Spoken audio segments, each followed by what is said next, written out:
Hola, ¿qué tal? Este es el canal Cristiano Betel, Casa de Dios y Puerta del Cielo, y hoy pues vamos a continuar con nuestro tema de la vida de nuestro Señor Jesucristo, y hoy nos vamos a centrar en la pasión de Cristo, en la cruz. Y bueno, vamos a empezar con una escritura que está en Juan 12:24, en la versión, como siempre, la Biblia de las Américas. Y dice la palabra de Dios: en verdad os digo, que si el grano de trigo no cae a tierra y muere, se queda solo, pero si muere, produce mucho fruto.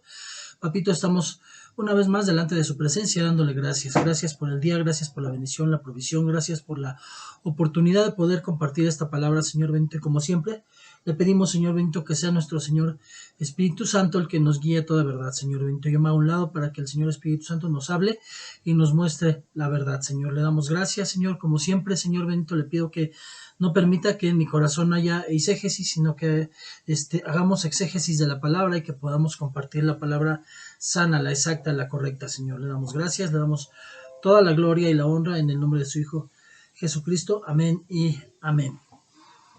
Bueno, pues vamos a empezar el día de hoy con nuestro tema.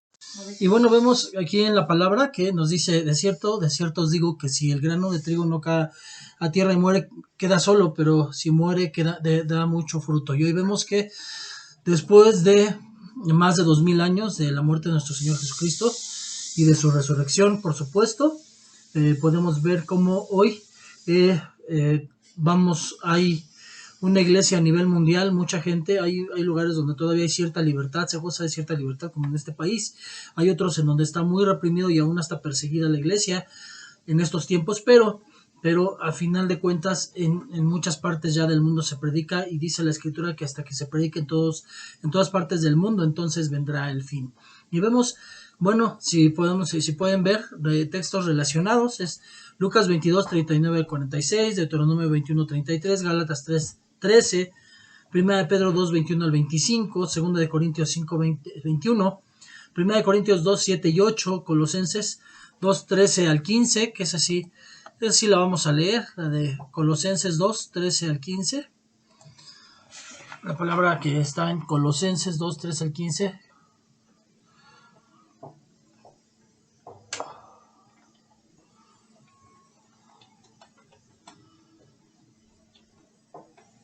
Colosenses 2:13-15 nos dice la palabra de Dios: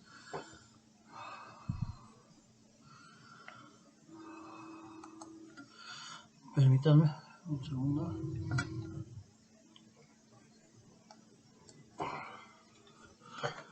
Colosenses 2:13-15 dice la palabra: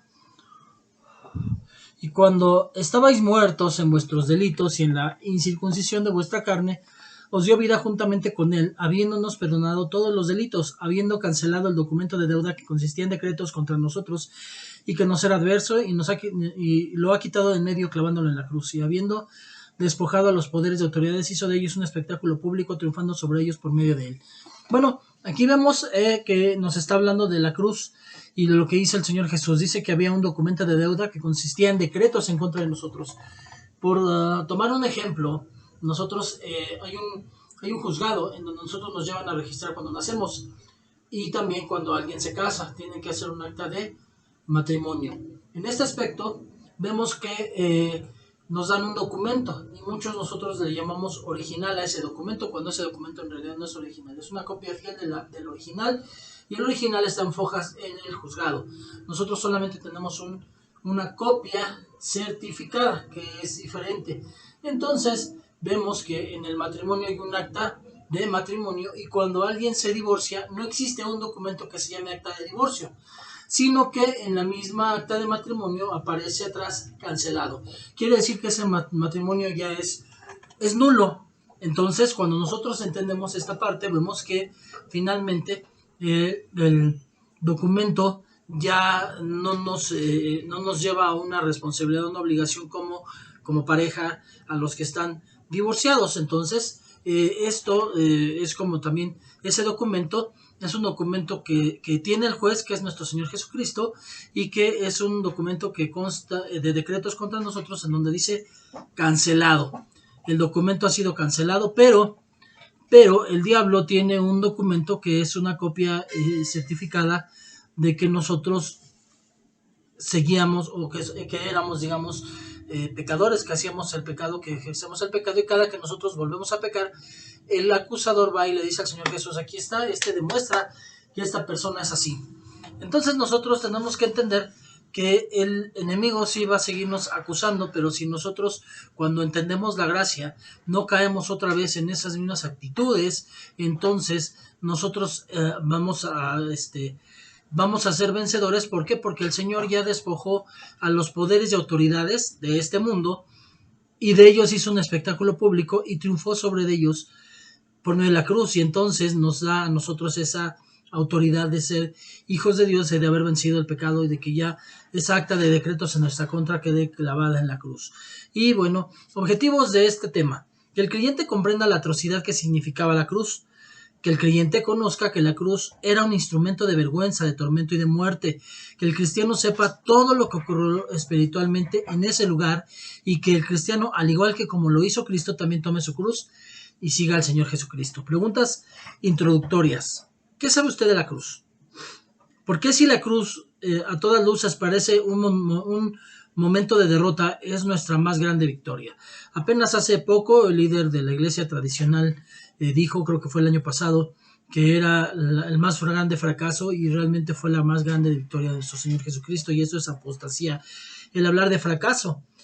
Que el cristiano sepa, otro de los puntos, que el cristiano sepa todo lo que ocurrió espiritualmente ahí, y que el cristiano, al igual que como lo hizo Cristo, también tome su cruz. Preguntas introductorias entonces.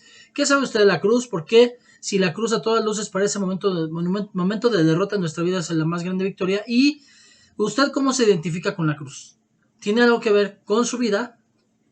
Bueno, el mensaje para hoy: nosotros no entendemos el día de hoy la magnitud real de lo que fue la cruz del Señor Jesucristo y de lo que ésta marcó con su crueldad a las culturas antiguas.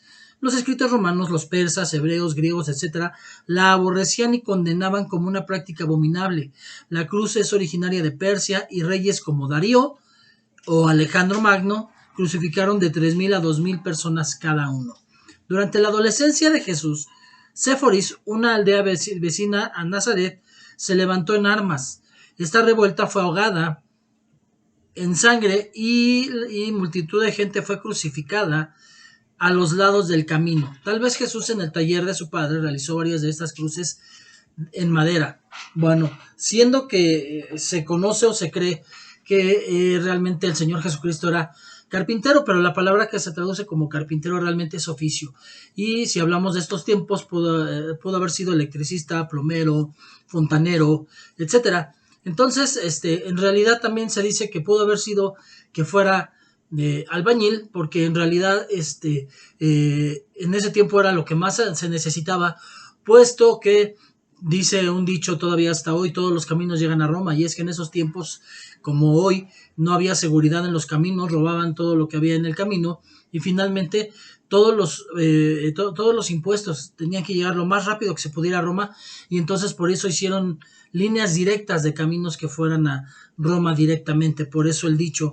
Y entonces vemos que en ese tiempo el Señor Jesús, bueno, pudo haber sido albañil, pero si fue carpintero, pudo haber hecho alguna vez algún trabajo para el gobierno, y en este caso pues hacer los postes, porque realmente no se hacían las cruces. En este caso sabemos que precisamente por la cantidad de muertos que eran juzgados y los crucificaban, bueno, finalmente los postes tenían que estar enterrados en tierra. Es mucho más difícil que alguien levante con peso una cruz ya con la persona crucificada, a que haya un poste ya enterrado en tierra, y lo único que se levanta es con dos escaleras que obviamente se recargan hacia el poste que ya está puesto en tierra, el travesaño con la persona, y desde abajo también va alguien subiéndolo, que finalmente no está tan alto como nos han mostrado tampoco la cruz, sino que los postes eran a un cierto nivel para que pudiera verlo la gente que iba ahí, y precisamente por eso también se hacía en un monte, para que fuera un poco más alto, pero no eran exageradamente altas los postes de las cruces. Bueno, durante la adolescencia de Jesús, Séforis, esta aldea, se había levantado en armas. Según Flavio Josefo, que es un historiador judío, los romanos clavaban a la gente como si fuera en las más variadas posiciones. Por lo tanto, hubo muchos muertos de esta revuelta y obviamente de otras como la que levantó también Barrabás. El cuello, la espalda de lado, la cabeza atravesados, crucificaban las extremidades a los genitales. Nadie quedaba igual luego de ver un crucificado. Era un espectáculo impactante. Los reos iban a la cruz completamente desnudos y la cruz estaba destinada a la escoria más baja de la sociedad. Aquí sí hay dos corrientes teológicas, unas que dicen que por ser judío al Señor Jesús le permitieron un taparrabo, otras que dicen que sí fue expuesto, espiritualmente realmente fue expuesto, entonces puede ser que físicamente lo haya sido. Pero vemos que en este momento, bueno, él estaba considerado en lo que realmente el pueblo romano y la cultura de ese tiempo veían. La gente que era crucificada, gente maldita, odiada y sin valor alguno. Un crucificado era vergüenza para la sociedad. La cruz ejemplifica todo lo que el pecado se merece ante Dios porque así se ve a los ojos de Dios el pecador. Bueno, desde la planta del pie, dice la escritura en Isaías 1:6, hasta la cabeza no hay en él cosa sana sino herida, hinchazón y podrida llaga, no están curadas ni vendadas ni suavizadas con aceite. Está hablando de nuestro Señor Jesucristo, cientos de años antes de que sucediera la situación en la cruz. No es que nosotros tengamos que decir, pobrecito Jesús, en realidad no se trata de eso. Él es el que se identificó con nosotros porque esa es nuestra condición natural. Bueno, vemos la batalla en el Getsemaní. Todos los problemas de la humanidad, pero para poder llegar a ese punto, me gustaría así hablar de algo, ¿no? Normalmente hablamos de esta parte, de lo que ya estamos en este punto, de la pasión de Cristo. Y como lo dije en algunos videos anteriores, lo reitero, pasión significa sufrimiento, sufrimiento que llega hasta la muerte. Entonces, la pasión de Cristo es el sufrimiento de Cristo, el sufrimiento hasta la muerte del Señor Jesucristo, el amor, el sufrir por amor hasta la muerte por alguien. Y para entender ese sufrimiento tenemos que responder dos preguntas. ¿Quién mató a Jesús y por qué sufrió tanto? Entonces, vamos a Isaías 53, 3:2. Isaías 53, 3:2.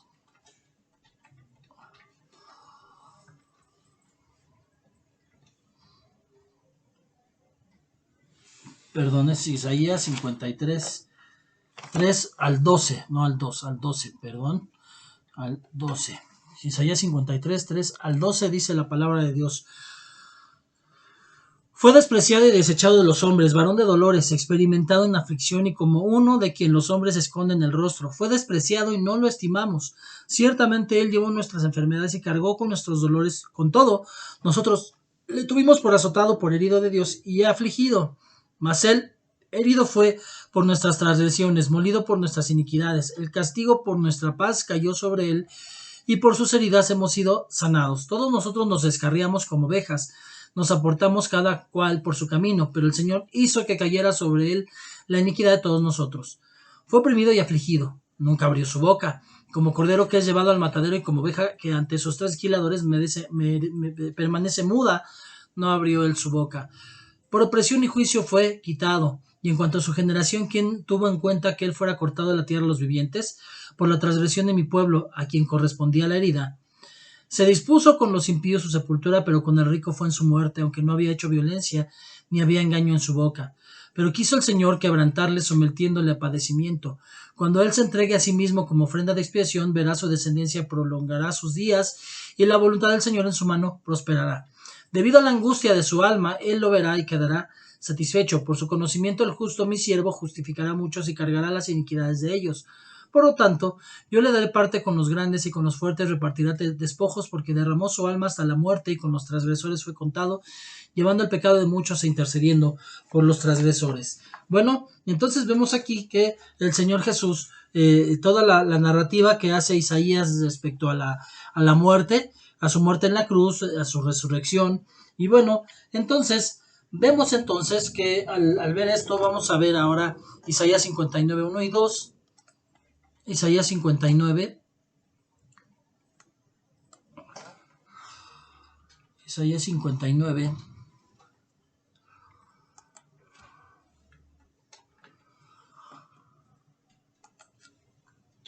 1 y 2, dice la palabra de Dios.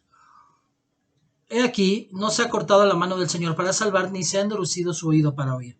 Pero vuestras iniquidades han hecho separación entre vosotros y vuestro Dios, y vuestros pecados le han hecho esconder su rostro de vosotros para no escucharos. Bueno, ese es el punto. Hay una barrera que hace que se separe el hombre de Dios. De un lado está el hombre, aquí lo vemos en esta ilustración, podemos verlo, de un lado esta es la barrera, aquí está Dios, acá está el hombre. La barrera nos hace una separación, y en esa separación del lado del hombre está la oscuridad y del lado de Dios está la luz. Entonces, dice Romanos 3:23 que todos hemos pecado y estamos lejos de la presencia salvadora de Dios.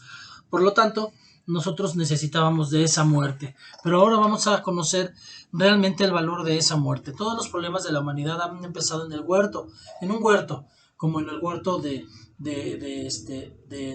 donde estaban Adán y Eva en el paraíso. El huerto del Getsemaní, de la misma manera, debería terminar en un huerto. Por eso, ese mismo monte, la gloria de Dios, siglos atrás, había abandonado el templo de Jerusalén en los días del profeta Ezequiel. Los judíos habían ofrecido y terminaron echándolo del lugar santo. Ya para cuando Cristo vino, el lugar santísimo se encontraba vacío de Dios. Ya la presencia de Dios ya no estaba en el lugar santísimo.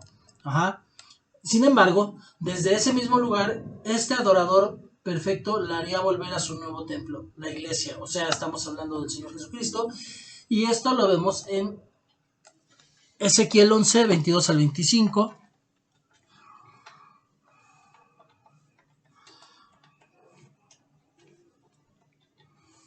Dice la palabra de Dios en Ezequiel 12, 22 al 25.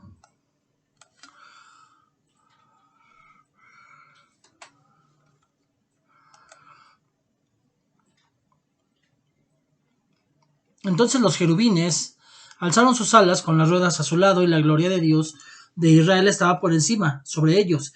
Y la gloria del Señor se elevó de en medio de la ciudad y se detuvo sobre el monte que está al oriente de la ciudad. Y el Espíritu me levantó y me llevó a Caldea, a los desterrados en visión por el Espíritu de Dios, y se alejó de mí la visión que había visto. Entonces hablé a los desterrados de todas las cosas que el Señor me había mostrado.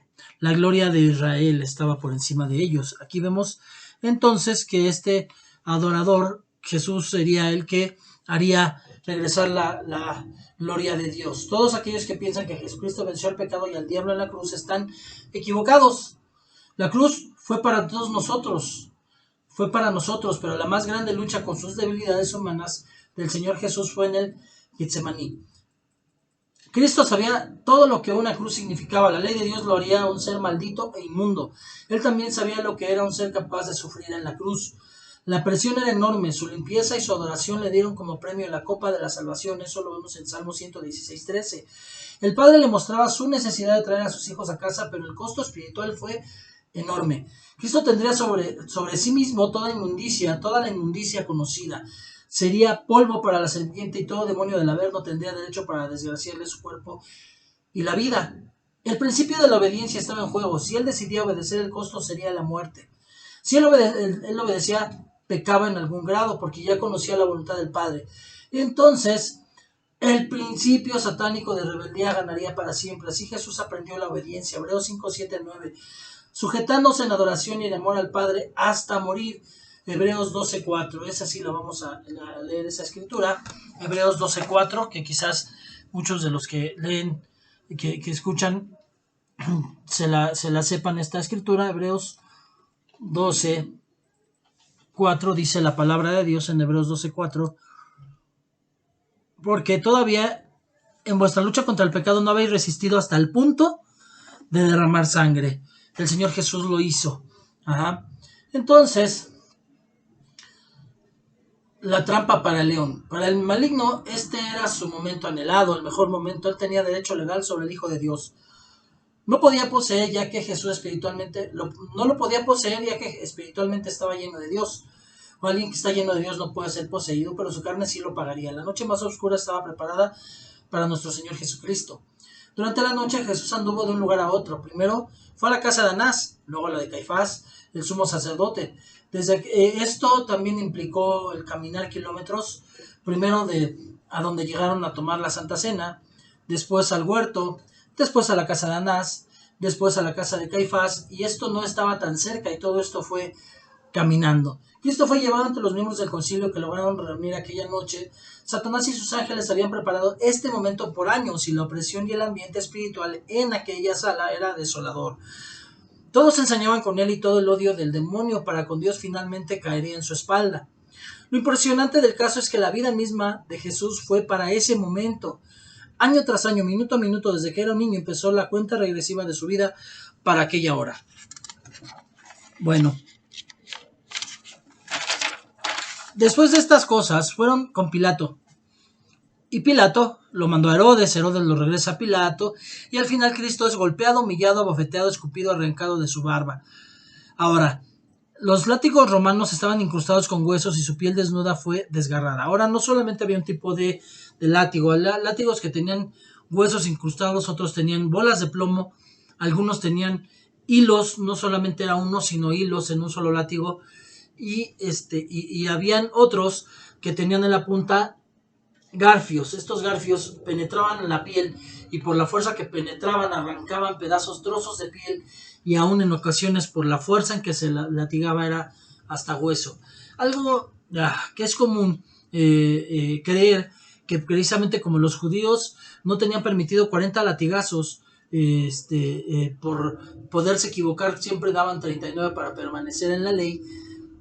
Se cree que a Jesús le dieron 39 latigazos. Finalmente, en lo espiritual sí fue así, puesto que se ha demostrado que 39 son las enfermedades madre que existen, de las cuales se desprenden todas las demás.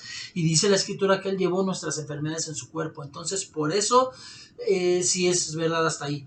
Pero históricamente, muy difícilmente le dieron 39 latigazos, ya que él era considerado como un provinciano.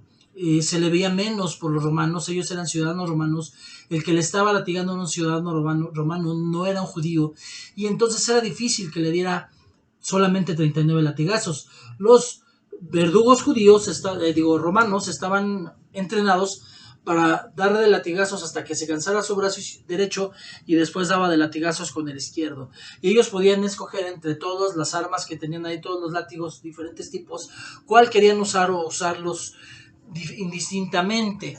Entonces, vemos que los látigos romanos estaban incrustados con huesos, y su piel desnuda fue desgarrada. La corona de espinas y los bofetones dejaron su rostro desfigurado, y para cuando Cristo pasó ante la multitud estaba deshidratado, cansado y desvelado. ¿Cuántas horas llevaría sin tomar agua? ¿Y cuántas horas sin dormir? Vemos que Isaías 53:2 dice que no hay parecer en él ni hermosura. La vemos más inatractivo para que le deseemos. Aquí hay un punto bien importante. Demuestra aquí que no era físicamente hermoso, como se ha dicho. Él era el más hermoso de la creación, pero físicamente no lo era.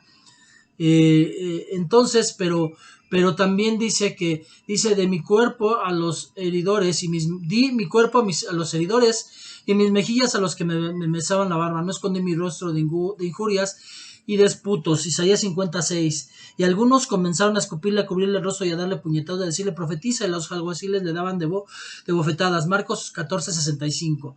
Por supuesto, tampoco no estamos hablando de que le daban cachetadas así.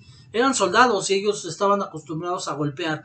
Entonces seguramente fueron puñetazos los que le dieron en su cara, lastimando su cara también, y con el látigo también le arrancaban trozos de piel. Por eso dice también que su cuerpo, su rostro había sido desfigurado. Entonces vemos la magnitud de la cruz realmente de nuestro Señor Jesucristo, y dentro de lo que les hablamos en los videos de principios básicos, el doctor Truman Davis, que también es cristiano, nos habló un poco al respecto, y dice que aparentemente el primer uso que se conoce de la crucifixión fue entre los persas. Alejandro y sus generales introdujeron la práctica al mundo mediterráneo. A Egipto, a Cartago, los romanos evidentemente aprendieron la técnica de los cartagineses, y como ocurrió con casi todo lo que los romanos hicieron, rápidamente desarrollaron un alto grado de eficiencia y habilidad para hacerlo. En la literatura antigua se describen varias innovaciones y modificaciones, solo unas pocas tienen alguna importancia en este momento. La porción vertical de la cruz, ya lo hablamos, se llamaba stipes, o sea el poste podía tener ese travesaño que se llamaba patíbulo, colocado 2 o 3 pies debajo de la parte superior. Esta es la que consideramos hoy como el formato típico de la cruz, llamada cruz latina. Pero el Señor Jesús no fue crucificado en una cruz latina. La forma común usada en tiempos de Jesús era la cruz tau, con forma de T mayúscula. En esta cruz el patíbulo se ubicaba en una ranura en lo alto del madero vertical y hay excelente evidencia histórica, arqueológica, de que fue en este tipo de cruz donde se fue crucificado nuestro Señor Jesucristo. El madero vertical generalmente permanecía enterrado en el lugar de ejecución. El stipes. El condenado era obligado a cargar el patíbulo, que aparentemente pesaba 50 kilogramos, desde la prisión hasta el lugar de la ejecución. Pero estamos de acuerdo, cuando nosotros empezamos a cargar algo, y él lo llevaba atravesado y amarrado en las muñecas. Al principio no pesa, no es tan pesado 50 kilos, pero quien ha llevado el tanque de 20 kilos a su casa de gas, y aún siendo el de 20 kilos, muchas veces, si son tramos largos, ya de pronto empieza a cansarse el hombro y a sentirse muy pesado. Entonces, fue lo mismo que pasó con el Señor Jesucristo, y más aún que estaba desvelado y cansado de caminar kilómetros durante toda la noche. Y esto fue desde la prisión hasta el lugar de ejecución. Ahí, sin alguna prueba histórica, nos han hecho creer los pintores del medievo que el Señor Jesús cargó toda la cruz, cuando pues solamente cargó el patíbulo. Muchos pintores y escultores de crucifijos también cometen el error de mostrar los clavos atravesando las palmas de las manos. Los relatos históricos de los romanos y el trabajo experimental demuestra que los clavos eran clavados entre los pequeños huesos de las muñecas. Los clavos a través de la palma de la mano cortarían y se zafarían de entre los dedos al sostener el peso del cuerpo humano. No tenemos ningún hueso que atraviese que hubiera podido sostenerle, y los dedos se desgarrarían, la carne se desgarraría, obviamente, porque es más el peso del cuerpo. Entonces, los clavos a través de la palma de la mano se zafarían de los dedos, sin sostener el peso del cuerpo humano. Esta mala interpretación pudo haber venido de un error de comprensión en las palabras de Jesús a Tomás. Mira mis manos. Los anatomistas antiguos y modernos, sin embargo, siempre consideraron que la muñeca es parte de la mano. Amén.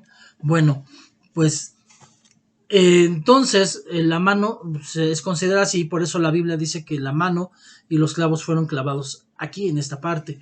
Bueno, Cristo no buscó zafarse de la muerte. En todo momento contestó con otra pregunta, con muy pocas afirmaciones, o se quedó callado. La hora por fin había llegado. Fuertes soldados romanos lo golpeaban y se burlaban de él.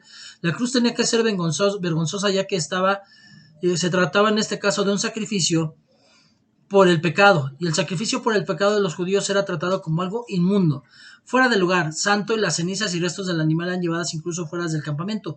Levítico 4:11 y 12, Hebreos 13:13. Sin embargo, alguien entre la multitud comenzaba a ver los hechos con preocupación. Ese era Satanás. ¿Por qué el Padre no enviaba legiones de ángeles a rescatar a su hijo? ¿Por qué Jesucristo no se defendía y parecía querer morir? Algo andaba mal. 1 Corintios 2, 7, 8. Cuando vino la hora sexta, hubo tinieblas sobre toda la tierra hasta la hora novena. Marcos 15:33. Todos los demonios del Averno seguían llegando. Ellos no podían dejar de hacerlo, ya que todos los pecados del mundo estarían concentrados allí. Además que todos ellos veían una victoria que querían saborear. De repente, la alarma empezó entre las filas enemigas. Habían caído en la trampa legal de Dios. Ellos iban a perder su reino. Sí, Jesucristo estaba expiando el pecado de los hombres. La única esperanza del mal era lograr que se bajara de la cruz. Ahora la gente decía, sálvate a ti mismo y desciende de la cruz. De hecho, para los pocos que han visto quizás la película de las tentaciones de Jesús, la última tentación de Cristo, que es considerada apócrifa y por eso muy irrespetuosa, pero el punto de vista que sacan ahí es precisamente qué hubiera pasado si el Señor Jesús se baja de la cruz. Y en una parte donde están hablando Pedro y Pablo, dice, es que tú has sostenido una mentira por años, y sin el sacrificio de la cruz, sin la resurrección de Jesús, no existe fe.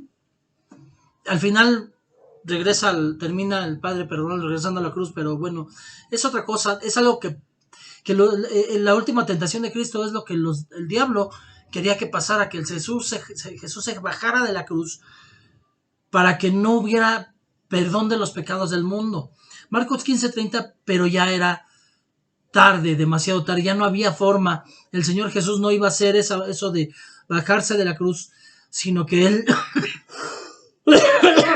sabía a qué había venido, que era la hora y que él estaba aprendiendo la mayor lección de obediencia y de amor que le estaba dando el Padre en esa cruz. Y ahí vemos también el juicio de Satanás. La cruz es nuestro único y mejor instrumento legal para desarmar al diablo y aplicarle una derrota aplastante. ¿Qué significa la cruz?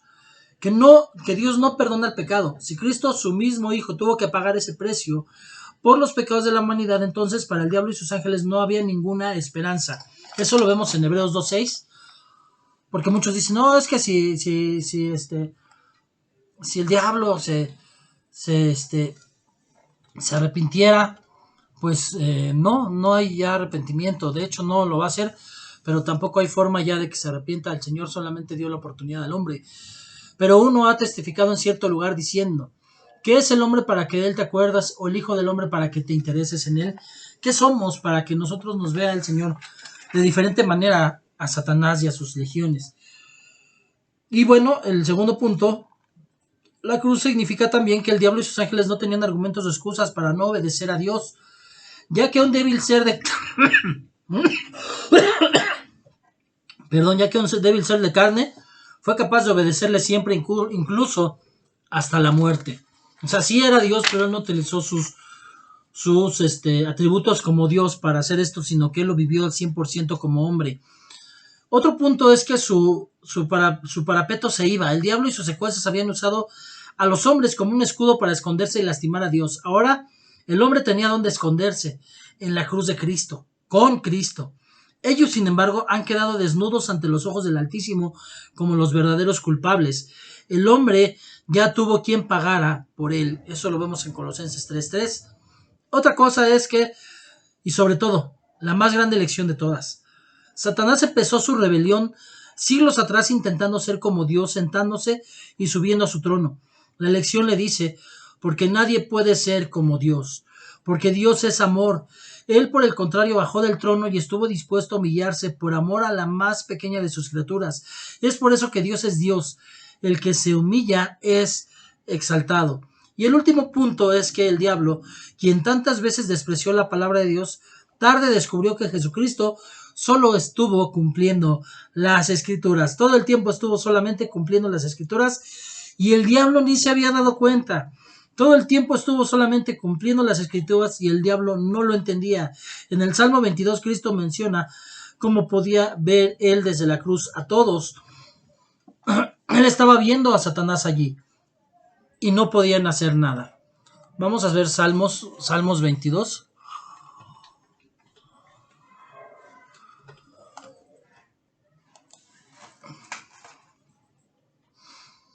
Dios mío, ¿por qué me has abandonado? ¿Por qué están tan lejos de mí la salvación y de las palabras de mi clamor?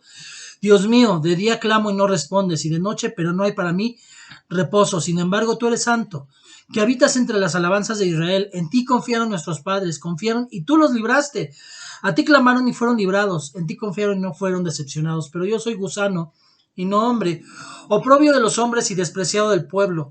Todos los que me ven se burlan de mí, hacen muecas con los labios, menean la cabeza diciendo, que se encomiende al Señor, que Él lo libre, que Él lo rescate, puesto que en Él se deleita. Porque tú me sacaste del seno materno, me hiciste confiar desde los pechos de mi madre, a ti fui entregado desde mi nacimiento, desde el vientre de mi madre tú eres mi Dios. No estés lejos de mí porque la angustia está cerca, pues no hay nadie quien ayude. Muchos toros me han rodeado, toros fuertes de Basán me han cercado. Ávidos abren su boca contra mí, como león rapaz y rugiente, soy derramado como agua y todos mis huesos están descoyuntados. Mi corazón es como cera, se derrite en medio de mis entrañas, como tiesto se ha secado mi vigor, y la lengua se me pega al paladar, y me has puesto en el polvo de la muerte, porque perros me han rodeado, me han cercado, cuadrilla de malhechores, me horadaron las manos y los pies. Puedo contar todos mis huesos, ellos me miran, me observan, se reparten mis vestidos entre sí, y sobre mi ropa echan suertes. Pero tú, oh Señor, no estés lejos, fuerza mía, apresúrate a socorrerme, libra mi alma de la espada, mi única vida de las garras del perro. Sálvame de la boca del león y de los cuernos de los búfalos. Respóndeme, hablaré de tu nombre a mis hermanos, en medio de la congregación te alabaré. Los que teméis al Señor, alabadle, descendencia toda de Jacob, glorificadle. Temedle, descendencia toda de Israel, porque él no ha despreciado ni ha aborrecido la aflicción del angustiado, ni le ha escondido su rostro, sino que cuando clamó al Señor, lo escuchó. De ti viene mi alabanza en la congregación, mis votos cumpliré delante de los que te temen. Los pobres comerán y se saciarán, los que buscan al Señor te alabarán. Viva nuestro Dios para siempre. Todos los términos de la tierra se acordarán y se volverán al Señor, y todas las familias de las naciones adorarán delante de ti. Porque del Señor es el reino, y Él gobierna las naciones. Todos los grandes de la tierra comerán y adorarán. Se postrarán ante Él todos los que descienden al polvo, aunque aquel que no puede conservar viva su alma, la posteridad le servirá. Esto se dirá del Señor hasta la generación venidera. Vendrán y anunciarán su justicia a un pueblo por nacer, anunciarán que Él ha hecho esto. Y aquí, en este salmo, en el Salmo 22, todo el tiempo quien está hablando es nuestro Señor Jesucristo. Amén. Bueno, Cristo menciona cómo podía ver Él desde la cruz a todos. Él estaba viendo a Satanás, no podían hacer nada. La misma palabra que ellos diseñaron fue su perdición. Quien está haciendo la voluntad de Dios no puede morir hasta que la cumpla. Y Jesús siguió tocando tecla por tecla hasta que todo lo escrito ya estuviese cumplido. Bien importante este punto. Un hijo de Dios, quien está haciendo su voluntad, no puede morir hasta que cumpla. Por eso hay un tema que voy a abordar más adelante, en donde hablo de que somos inmortales. ¿Por qué? Porque un hijo de Dios no puede morir hasta que haya cumplido su propósito, y si muere es porque ya lo cumplió y está en la vida eterna. Entonces los hijos de Dios son inmortales. Bueno, conclusión de este tema. Así, al momento de su muerte, un reino era desplazado y otro tomaba el control. Claro, ¿quieres conocer un poco más al respecto? Te invito a que veas el tema La Pasión de Cristo en un video anterior que hice dentro de la serie Principios Básicos. Ahí habla mucho más a fondo al respecto. La gracia habría comenzado. El velo del templo que impedía el ingreso al lugar santísimo se rompió. El sacrificio por el pecado del hombre de Jesucristo fue tan perfecto que ya no había excusas ni problemas para volver a Dios. Colosenses 2:15, despojando a los principados y a las potestades, los exhibió públicamente, triunfando sobre ellos en la cruz. Preguntas finales, preguntas para meditar. ¿Se da cuenta qué clase de victoria ganó Jesús? ¿Usted se siente todavía amedrentado, oprimido y derrotado? ¿Sabe usted que Jesucristo obtuvo toda autoridad y señorío, todo reino, honra y poder? ¿Y sabe que ahora estamos sentados en lugares celestiales con Él? Efesios 2:6. Y bueno, la aplicación de este tema. Nuestro corazón debe apropiarse de la realidad de esa victoria. Nosotros somos los vencedores. Nosotros somos, por medio de Cristo Jesús, somos vencedores. Tenemos que reprender cualquier intento o acoso del maligno por esclavizarnos, opacarnos o de minimizar esa poderosa y eterna victoria. Y vivamos enamorados de nuestro Señor Jesucristo y recordemos esta gran victoria. Padre, le damos gracias por esa victoria en la cruz, por la oportunidad de que nuestros pecados, nuestras enfermedades, nuestras dolencias, nuestras pobrezas fueron clavadas en la cruz, Señor. Y hoy declaramos, Señor bendito, que somos bendecidos con toda clase de bendición celestial, Padre, puesto que lo dice su palabra, y usted no es hombre para que mienta, ni hijo de hombre para que se arrepienta. Usted dijo y usted hará.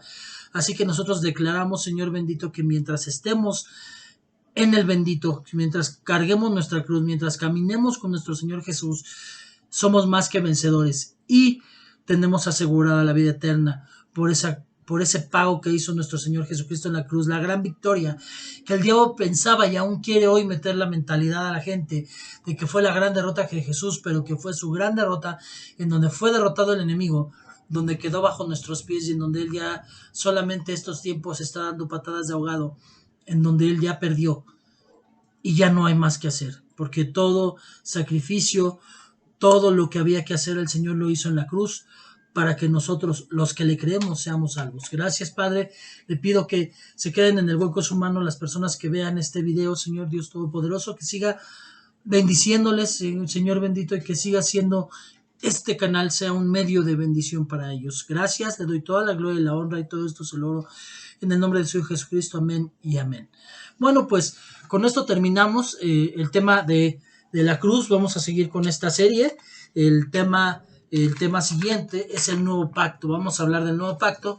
Y bueno, pues les pido que estén también pendientes de nuestros videos, ya que vamos a empezar una nueva serie en donde vamos a hablar un poco, vamos a dar una probadita de lo que vamos a estar viendo cuando nosotros ya abramos el Centro de Capacitación Teológica Betel, Casa de Dios y Puerta del Cielo.